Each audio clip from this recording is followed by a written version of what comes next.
Olá, meu nome é Moisés, por graça de Deus, um servo pastor. E você está no canal Gotas que Curam, instrumento de Deus para abençoar você e as pessoas com quem você vai compartilhar o conteúdo deste. Bem, nessa oportunidade, eu gostaria de compartilhar com você sobre o tema vitórias em meio aos fracassos. Muitas pessoas na vida começam a sua vida bem, continuam bem e vão bem até o término de sua vida. Outros começam a sua vida bem, se perdem pelo meio do caminho e entram num caminho de derrota e terminam a vida tão mal. Outros, entretanto, começam a sua vida mal, mas há algo no meio da vida deles, uma força que os faz com que eles mudem e terminem a vida bem. Vitórias em meio aos fracassos.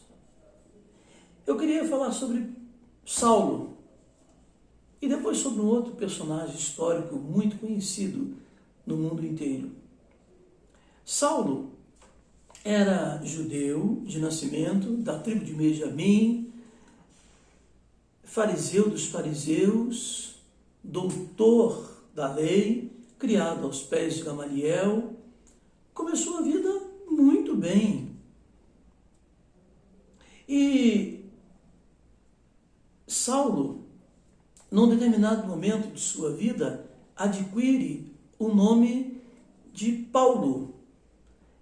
Não que ele tenha mudado de nome, ele tinha o nome de Saulo, que era o nome judeu, que significa aquele que é desejado, aquele que é querido, aquele que foi muito esperado, e Paulos, que era o nome romano.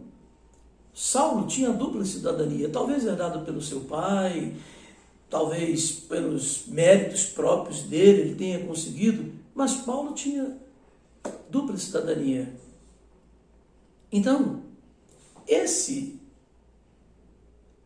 Saulo, a Bíblia registra no livro de Atos dos Apóstolos, Lucas escrevendo, ele diz em Atos 13, capítulo 9, Saulo, todavia, que também chamamos de Paulo, este Saulo, alguns capítulos antes, registrados também por Lucas, em Atos, no capítulo 9, versículo 4, ele tem um encontro com Jesus Cristo e literalmente cai do cavalo. Nos versículos 1 ou 3, ele respirando ódio, dizem algumas versões, ódios de morte contra os judeus, consegue cartas para perseguir e prender judeus. Ele sai de onde ele está e vai pelo caminho de Damasco com um grande número de pessoas que estavam ao seu serviço. E no versículo 4, aparece-lhe uma voz e um brilho, e diz: Saulo, Saulo, por que me persegues? E ele literalmente cai do cavalo. E no chão, ele tem uma experiência profunda com Jesus Cristo. Ele começa um relacionamento efetivo com Jesus e muda completamente a sua vida. E esse encontro com Jesus vai ressignificar a vida de Saulo. E por motivos outros, agora era chamado de Paulo. Paulo significa pequeno, humilde. Apesar de ser um nome romano, esse é o significado dele. Mas esse Paulo, pequeno, humilde, escreveu 1/3 de todo o Novo Testamento. Esse Paulo, pequeno e humilde, foi talvez o maior missionário da era pós-cristã. Se tornou apóstolo, compartilhando a palavra, foi preso diversas vezes, não mediu esforços, fundou diversas igrejas, proclamando o reino de Deus, levando a igreja de Jesus a lugares inóspitos, com a sua vida ressignificada e transformada. Esse Paulo morre na prisão, decapitado, e se torna um mártir do Evangelho de Jesus. O segundo personagem histórico que eu gostaria de falar nessa oportunidade é Abraham Lincoln.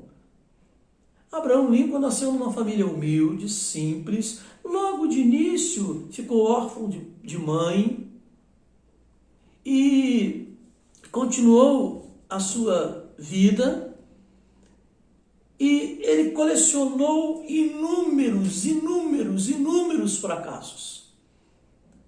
Ele tentou a vida pública, trazendo para o nosso contexto hoje do Brasil, ele tentou um cargo talvez de vereador, não conseguiu. Ele tentou um cargo de deputado estadual, no nosso contexto, né?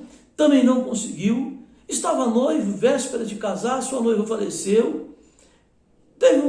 Encontrou uma outra pessoa por quem ele se interessou, mas também essa outra pessoa não o quis mais e desfez o relacionamento. Ele galgou um cargo eletivo, mas depois saiu e tentou como se fosse para o Senado nosso, não conseguiu. Tentou novamente para o Senado, não conseguiu. Montou uma empresa com um amigo e faliu e ficou pagando 7 anos as dívidas desta empresa. Ele tentou para vice-presidente da República e perdeu. Teve uma estafa tão grande, que ficou mais de 6 meses internado num hospital psiquiátrico por estafa, ansiedade e estresse. Se candidatou à presidência da República dos Estados Unidos e se elegeu. Se tornou o 16º presidente da República dos Estados Unidos da América. Ele proclamou a independência dos escravos, que significa dizer que ele tornou os escravos efetivamente livres em todo o território norte-americano. Abraham Lincoln nos deixa 3 lições que as mesmas podemos trazer para Saulo, para Paulo, especialmente para Paulo. Vamos chamá-lo de Paulo aqui. Primeiro, fracassos são inevitáveis. Eles vão alcançar você em alguma época, em alguma situação de sua vida. Segundo, a decisão é sua de desistir ou de continuar. Ninguém pode determinar se você é ou não um fracassado. Somente você. E terceiro, é que o fracasso não é um estado, e o fracasso não determina se você vai continuar naquela situação. Ainda que ele dure muito tempo, você pode e vai sair dele. Para encerrar esse nosso tempo, eu quero trazer uma expressão filosófica para você. Você sabe aonde é o lugar onde mais existem sonhos fracassados? E ali sim, aqueles sonhos não têm mais condição de existirem. São nos cemitérios. Os cemitérios estão cheios de sonhos de mulher que queria ter sido uma melhor esposa, uma melhor mãe, uma melhor mulher, uma melhor empresária, uma pessoa melhor, de homens que fracassaram e por lá ficaram derrotados e queriam ser melhor pai, melhor esposo, melhor trabalhador, melhor empresário, enfim. Mas, sobretudo, os cemitérios estão cheios de pessoas que queriam ter vivido a superabundante graça de Deus nas suas vidas, mas desistiram. E esses sim, fracassaram e por lá ficaram. Meu querido, você me conhece. e sabe de todos os fracassos que eu já vivi na vida. Mas eu quero te dizer que fracasso não é um local permanente. E a decisão é sua de levantar-se, de ressignificar a sua vida, de com resiliência continuar. Porque eu sei de onde vim, eu sei aonde estou e sei para onde vou. Que os fracassos que você colecionou te levantem agora para as vitórias maiores da sua vida. Deus te abençoe.